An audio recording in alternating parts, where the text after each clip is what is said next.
আকাশবাণী কলকাতা। স্থানীয় সংবাদ পড়ছি ধৃতি সেন শর্মা। বিশেষ খবর হলো, কলকাতা হাইকোর্ট স্কুল সার্ভিস কমিশনের নতুন নিয়োগ পরীক্ষায় অযোগ্য হিসেবে চিহ্নিত বসতে পারবে না বলে যে নির্দেশ দিয়েছে তাকে চ্যালেঞ্জ জানিয়ে এসএসসি ও রাজ্য সরকার আদালতের দ্বারস্থ। আজের শুনানির সম্ভাবনা। রাজ্যের কলেজগুলিতে যোগ্য প্রার্থীদের পরিবর্তে শাসক দলের নেতাকর্মীদের নিয়োগ করা হচ্ছে বলে বিজেপির অভিযোগ। এদিকে হাইকোর্টের নির্দেশে কলেজ, বিশ্ববিদ্যালয়ের ইউনিয়ন রুম বন্ধ রাখার জন্য উচ্চ শিক্ষা দপ্তর এসওপি তৈরির নির্দেশিকা জারি করেছে। দক্ষিণ কলকাতার কসবা ল কলেজে তরুণী ছাত্রীর গণধর্ষণের ঘটনায় পুলিশ যথাযথ তদন্ত করছে না বলে বিজেপি অভিযোগ করেছে। মালদার ইংরেজ বাজারের নরহাট্টা গ্রাম পঞ্চায়েতের লক্ষ্মীপুর বাজার এলাকায় দুটি গোষ্ঠীর সংঘর্ষে এক পুলিশ কর্মী সহ 3 সিভিক ভলান্টিয়ার আহত হওয়ার ঘটনায় গোটা এলাকা এখনও থমথমে। শ্রমকোট বাতিল, কর্মসংস্থান, শ্রমিকদের মজুরি বৃদ্ধি সহ 17 দফা দাবিতে শ্রমিক সংগঠন ও শিল্প ফেডারেশনগুলি আজ দেশ জুড়ে ধর্মঘটের ডাক দিয়েছে। গাঙ্গেয় পশ্চিমবঙ্গের নিম্নচাপ ধীরে ধীরে পশ্চিম উত্তর পশ্চিমে ঝাড়খণ্ডের দিকে অগ্রসর হচ্ছে। এর প্রভাবে আজও আগামীকাল দক্ষিণবঙ্গের বিভিন্ন জেলায় বিক্ষিপ্ত বৃষ্টির সম্ভাবনা। আসছি বিস্তারিত খবরে। Kolkata high court school service commission এসএসসির নতুন নিয়োগ পরীক্ষায় অযোগ্য হিসেবে চিহ্নিতরা বসতে পারবে না বলে যে নির্দেশ দিয়েছে তাকে চ্যালেঞ্জ জানিয়ে এসএসসি ও রাজ্য আদালতের দ্বারস্থ হয়েছে। বিচারপতি সৌমেন সেনের ডিভিশন বেঞ্চ আজ এ ব্যাপারে মামলা দায়েরের অনুমতি দিয়েছে। আজ এর শুনানির সম্ভাবনা। উল্লেখ্য, সুপ্রিম কোর্টের নির্দেশ অনুসারে জারি হওয়া এসএসসির নতুন বিজ্ঞপ্তিকে চ্যালেঞ্জ জানিয়ে দাখিল আবেদনের শুনানি গ্রহণ করে বিচারপতি সৌগত ভট্টাচার্য গতকাল জানান, অযোগ্য হিসেবে চিহ্নিতরা পরীক্ষায় বসতে পারবে না। এ ধরনের কোনো প্রার্থী আবেদন করে থাকলে তাও বাতিল করতে হবে। সুপ্রিম কোর্টের নির্দেশে প্রায় 26,000 শিক্ষক ও শিক্ষাকর্মী চাকরি বাতিলের পর গত 30 মে নতুন করে নিয়োগের বিজ্ঞপ্তি জারি করে শিক্ষা দপ্তর। এদিকে 2016 সালের নিয়োগ প্রক্রিয়া নিয়ে রাজ্য শিক্ষা দপ্তরের জারি করা নতুন বিজ্ঞপ্তিকে ডিভিশন বেঞ্চে চ্যালেঞ্জ জানিয়েছেন যোগ্য চাকরি প্রার্থীদের একাংশ। এর আগে কলকাতা হাইকোর্টের সিঙ্গল বেঞ্চে 4টি দাবি জানিয়ে তারা আবেদন করেন। তার মধ্যে অযোগ্য প্রার্থীদের পরীক্ষায় না বসার নির্দেশ দেওয়া হলেও নতুন রুল জারি করে সংশ্লিষ্ট বিজ্ঞপ্তি বাতিল, যোগ্যদের বয়স ছাড় এবং অভিজ্ঞতার জন্য অতিরিক্ত 10 নম্বর দেওয়ার বিষয়টি খারিজ করার দাবিগুলিতে সিঙ্গল বেঞ্চ কোনো নির্দেশ দেয়নি। দুই বিচারপতি সৌমেন সেন ও স্মিতা দাসদের ডিভিশন বেঞ্চে আজ এই মামলাটির শুনানি হতে পারে। সুপ্রিম কোর্টের নির্দেশে বাতিল হয়ে যাওয়া চাকরি ফেরানোর দাবিতে গতকাল নবান্ন অভিযানে সামিল হন চাকরিহারা শিক্ষাকর্মীদের একাংশ। যোগ্য গ্রুপ সি, গ্রুপ ডি অধিকার মঞ্চের তরফে এই অভিযানে ডাক দেওয়া হয়। 10-12 জনের একটি প্রতিনিধি দল কড়া পুলিশি নিরাপত্তায় সন্ধ্যায় নবান্ন সভাঘরে রাজ্যের অপর সচিব অবনীত পুনিয়ার সঙ্গে বেশ কিছুক্ষণ বৈঠক করেন। তবে বৈঠকের বিষয়ে কোনো পক্ষই কিছু বলেননি। রাজ্যে কলেজগুলিতে যোগ্য প্রার্থীদের পরিবর্তে শাসক দলের নেতা কর্মীদের নিয়োগ করা হয়েছে বলে বিজেপি অভিযোগ করেছে। কলকাতায় গতকাল এক সাংবাদিক বৈঠকে বিরোধী দলনেতা শুভেন্দু অধিকারী বিভিন্ন কলেজে নিযুক্ত অভিষেক বন্দ্যোপাধ্যায়ের ঘনিষ্ঠ 50 জনের ছবি সহ তালিকা প্রকাশ করেন। তিনি বলেন, যোগ্য প্রার্থীরা সুযোগ পায়নি।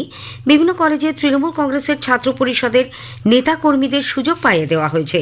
শ্রী অধিকারী তালিকায় তৃণমূল কংগ্রেস ছাত্র পরিষদের কোন নেতা নেত্রীর কোথায় নিযুক্ত তাও তুলে ধরেন। তিনি জানান, অধিকাংশ কলেজেই ছাত্র সংসদের কক্ষগুলিকে দুর্নীতির কেন্দ্রে পরিণত করা হয়েছে। এদিকে রাজ্যের কলেজ, বিশ্ববিদ্যালয়ে ইউনিয়ন রুম বন্ধ রাখার নির্দেশ দিয়েছিল কলকাতা হাইকোর্ট। আদালতের নির্দেশের ভিত্তিতে এ ব্যাপারে একটি স্ট্যান্ডার্ড অপারেটিং প্রসিডিওর বা এসওপি তৈরির জন্য উচ্চশিক্ষা দপ্তর নির্দেশ দিয়েছে বলে শিক্ষামন্ত্রী ব্রাত্য বসু জানিয়েছেন। কসবা কাণ্ডের পর কলকাতা হাইকোর্টে বিচারপতি সৌমেন সেন ও বিচারপতি স্মিতা দাসের ডিভিশন বেঞ্চ নির্দেশ দেয়, রাজ্যের সব কলেজ, বিশ্ববিদ্যালয়ের ইউনিয়ন রুম তালাবন্ধ থাকবে। শিক্ষামন্ত্রী গতকাল বলেন, আদালতের নির্দেশের ভিত্তিতে আইনজীবীদের একটি এসওপি তৈরি করে জমা দিতে বলা হয়েছে। তারপরে এ ব্যাপারে প্রয়োজনীয় পদক্ষেপ নেওয়া হবে। একটা কোর্ট অর্ডার হয়েছে। আমরা এক্ষেত্রে আমাদের যে আইনজীবী সংস্থা আছেন, আমরা তাকে একটা এসওপি কোর্টের রায়ের ভিত্তিতে স্ট্যান্ডার্ড অপারেশনাল প্রসিডিওর জমা দিতে বলেছি। সেটা অনুযায়ী এই ইউনিয়ন রুমগুলোর ক্ষেত্রে আমার মুখ্য সচিবের সঙ্গে কথা বলে আমাদের বিভাগ তখন তারপর এটা নিয়ে পাকাপাকিভাবে জানাতে পারবে। আদালতের নির্দেশ পেলে রাজ্যে জয়েন্ট এন্ট্রান্স পরীক্ষার ফল প্রকাশ করা হবে বলেও শিক্ষামন্ত্রী জানান। তিনি বলেন, ওবিসি সংরক্ষণ সংক্রান্ত মামলা সুপ্রিম কোর্টে বিচারাধীন, সেই কারণেই জয়েন্টের ফল প্রকাশ করা যাচ্ছে না। দক্ষিণ কলকাতার কসবা ল কলেজে তরুণী ছাত্রীর গণধর্ষণের ঘটনায় পুলিশ যথাযথ তদন্ত করছে না বলে বিজেপি অভিযোগ করেছে। ওই ঘটনা খতিয়ে দেখতে আসা বিজেপির ফ্যাক্ট ফাইন্ডিং কমিটি গতকাল নতুন দিল্লিতে দলের সর্বভারতীয় সভাপতি জগৎ প্রকাশ নাড্ডার কাছে তাদের রিপোর্ট পেশ করে।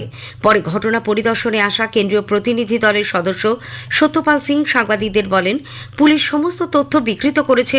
ঘটনার মূল অভিযুক্তের নামই এফআইআর থেকে সরিয়ে দেওয়া হয়েছে বলে তার দাবি। উল্লেখ্য, বিজেপির 4 সদস্যের কমিটি তাদের রিপোর্টে নিরপেক্ষ বিচার বিভাগীয় তদন্তের সুপারিশ করেছে। সত্যপাল সিং ছাড়াও কমিটিতে ছিলেন মীনাক্ষী লেখি, বিপ্লব দেব ও মনন কুমার মিশ্র। রিপোর্টে আরও বলা হয়েছে, ওই ঘটনায় তথ্য গোপন করতে কিংবা কোনো প্রভাবশালীকে বাঁচাতে অভিযুক্তদের নাম না লিখে শুধুমাত্র তাদের নামের অধ্যক্ষ লেখা হয়েছে। জগৎ প্রকাশ নাড্ডাও এক্স হ্যান্ডেলে জানিয়েছেন, এই রিপোর্টে পশ্চিমবঙ্গের আইন শৃঙ্খলা পরিস্থিতির চরম অবনতি এবং মহিলাদের নিরাপত্তার প্রতি রাজ্য সরকারের উদ্বেগজনক অসংবেদনশীলতা প্রকাশ্যে এসেছে। অন্যদিকে তৃণমূল কংগ্রেস কসবা কাণ্ডে বিজেপির ফ্যাক্ট ফাইন্ডিং টিমের রিপোর্ট নিয়ে কটাক্ষ করেছে।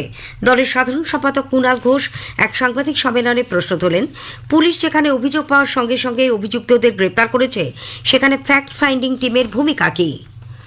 অভয়াকাণ্ডের 1 বছর পর ফের একবার রাতভর প্রতিবাদ কর্মসূচির ডাক দিয়েছে West Bengal junior doctors front.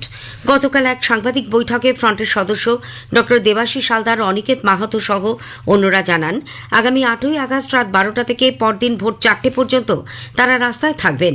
Debashis জানান, অভয়াকাণ্ডে নির্যাতনের ঘটনা রাজ্যবাসী ভোলেননি। 8 তারিখ এবং 9 তারিখের মাঝে যে রাত, সেই রাতের বেলা 12টা থেকে 4টে আমরা রাস্তায় থাকব। যেহেতু তার আগে একটা মশাল মিছিল কলেজ স্কয়ার থেকে শ্যামবাজার, এবং তারপর সেই গোটা রাতটা আমরা শ্যামবাজারে থাকব এবং শ্যামবাজারে আমাদের প্রতিবাদের বিভিন্ন কর্মসূচি, সেটা স্ট্রিট পেন্টিং হতে পারে, সেটা নাটক হতে পারে, সেটা গান হতে পারে, সাংস্কৃতিক নানা জিনিস হতে পারে, তার মাধ্যমে আমাদের প্রতিবাদটা আমরা এবং নাগরিক সমাজের প্রত্যেকটা মানুষ, শিল্পী থেকে শুরু করে তারা রাখবেন। অন্যদিকে 9 তারিখে অভয় মঞ্চের আহ্বানে কালীঘাট এবং বিরোধী দলনেতা শুভেন্দু অধিকারী নবান্ন অভিযানে ডাক দিয়েছে। শুভেন্দু গতকাল সাংবাদিকদের বলেন, রাজ্যের নারী নির্যাতন যেভাবে বেড়ে চলেছে তার প্রতিবাদেই এই কর্মসূচি। যে অভয়া কাণ্ডে যারা যুক্ত, যারা প্রমাণ ডিস্ট্রয় করেছেন, তাদের সকলকে ব্যবস্থা নেওয়া হোক। সিবিআই কর্তব্য অবহেলা এবং ডকুমেন্ট ডিস্ট্রয় করা, এভিডেন্স ডিস্ট্রয় করার জন্য টালা থানার ওসি এবং সন্দীপ ঘোষকে 90 দিন জেলে রেখেছেন। তার মানে সিবিআই কিছু প্রাথমিক ক্লু পেয়েছিলেন, কিন্তু সেই চার্জশিট এখনো দাখিল করা হয়নি। এসব প্রশ্ন উঠতেই পারে, কিন্তু এর সঙ্গে সেন্ট্রাল গভর্নমেন্টের কোনো রিলেশন নেই।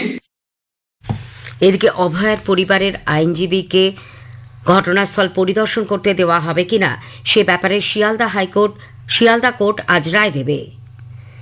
স্থানীয় সংবাদ শুনছেন আকাশবাণী কলকাতা কেন্দ্র থেকে। মালদার ইংরেজবাজার ব্লকের নরহাট্টা গ্রাম পঞ্চায়েতের লক্ষ্মীপুর বাজার এলাকায় 2টি গোষ্ঠীর সংঘর্ষে এক পুলিশ কর্মী সহ 3 সিভিক ভলান্টিয়ার আহত হওয়ার ঘটনায় গোটা এলাকা এখনও থমথমে, মোতায়েন রয়েছে পুলিশ বাহিনী। মহরমের মিছিলকে কেন্দ্র করে গোষ্ঠীর সংঘর্ষে উত্তপ্ত ওই এলাকায় গতকাল নতুন করে উত্তেজনা ছড়ায়। একাধিক বাড়ি ও দোকান ও গাড়িতে ভাঙচুরের পাশাপাশি অগ্নিসংযোগ করা হয়। পুলিশ ঘটনাস্থলে গেলে তাদেরও লক্ষ্য করে ইট পাটকেল ছোঁড়া হয় বলে অভিযোগ। আক্রান্ত পরিবারের সদস্যরা গতকাল জেলা বিজেপি নেতৃত্বের সঙ্গে ইংরেজবাজার থানায় গিয়ে লিখিত অভিযোগ দায়ের করেন। ইংরেজবাজারের বিধায়ক বিজেপির শ্রীরূপা মিত্র চৌধুরীও এলাকায় শান্তি প্রতিষ্ঠার দাবিতে ধর্ণা দেন। তিনি অভিযোগ করেন, মালদা মুর্শিদাবাদ জেলাকে উত্তাল করার ষড়যন্ত্র হচ্ছে। বিজেপির রাজ্য সভাপতি শ্রমিক ভট্টাচার্য দলকে ঐক্যবদ্ধ করার ডাক দিয়েছেন। গতকাল দলীয় কার্যালয়ে কর্মীদের উদ্দেশ্যে তিনি বলেন, ক্ষণিকের দূরত্ব তৈরি হতে পারে, তবে তার জন্য কাউকে দূরে সরিয়ে না রাখতে আবেদন জানান তিনি। আমাদের এখানে কোনো ভেদাভেদ নেই, আমাদের এখানে কোনো বেঙ্গল লাইন, দিল্লি লাইন নেই, আমাদের এখানে কোনো নেতার অনুগামী নেই। আমরা সবাই একটা প্রতীকের অনুগামী। 15 দিনের মধ্যে সংঘবদ্ধ বিজেপিকে পশ্চিমবঙ্গের মানুষ দেখতে পাবে। শ্রমকোট বাতিল, কর্মসংস্থান, শ্রমিকদের মজুরি বৃদ্ধি সহ 17 দফা দাবিতে শ্রমিক সংগঠন ও শিল্প ফেডারেশনগুলি আজ দেশজুড়ে সাধারণ ধর্মঘটের ডাক দিয়েছে। এসএফআই, আইসা, এআইএসএফ ও পিএসইউ সহ বামপন্থী 5টি ছাত্র সংগঠন ধর্মঘটকে সমর্থন জানিয়েছে। এতে সামিল হচ্ছে বিভিন্ন ব্যাংকের শ্রমিক সংগঠনও। এর প্রেক্ষিতে রাজ্য সরকার আজ সব সরকারি ও আধা সরকারি দপ্তরের কর্মীদের ছুটি বাতিল করেছে। এদিকে সাধারণ ধর্মঘটে জনজীবন সচল রাখতে সরকারের তরফে প্রয়োজনীয় সব রকমের ব্যবস্থা গ্রহণ করা হয়েছে। তবে ধর্মঘটে এখনও তেমন কোনো প্রভাব লক্ষ্য করা যায়নি, সবই প্রায় স্বাভাবিক। গাঙ্গেয় পশ্চিমবঙ্গে সৃষ্ট নিম্নচাপ ধীরে ধীরে পশ্চিম উত্তর পশ্চিমে ঝাড়খণ্ডের দিকে অগ্রসর হচ্ছে। এই নিম্নচাপ ও মৌসুমী অক্ষরেখার প্রভাবে আজও আগামীকাল দক্ষিণবঙ্গের বিভিন্ন জেলায় বিক্ষিপ্ত বৃষ্টির সম্ভাবনা। পশ্চিম বর্ধমান, বাঁকুড়া, ঝাড়গ্রাম জেলায় আজ ভারী বৃষ্টি হতে পারে। শেষ করার আগে স্থানীয় সংবাদের বিশেষ কিছু অংশ আরও একবার। কলকাতা হাইকোর্ট স্কুল সার্ভিস কমিশনের নতুন নিয়োগ পরীক্ষায় অযোগ্য হিসেবে চিহ্নিত বসতে পারবে না বলে যে নির্দেশ দিয়েছে তাকে চ্যালেঞ্জ জানিয়ে এসএসসি ও রাজ্য সরকার আদালতের দ্বারস্থ। আজের শুনানির সম্ভাবনা। স্থানীয় সংবাদ শেষ হল। পরের খবর 9:15-এ।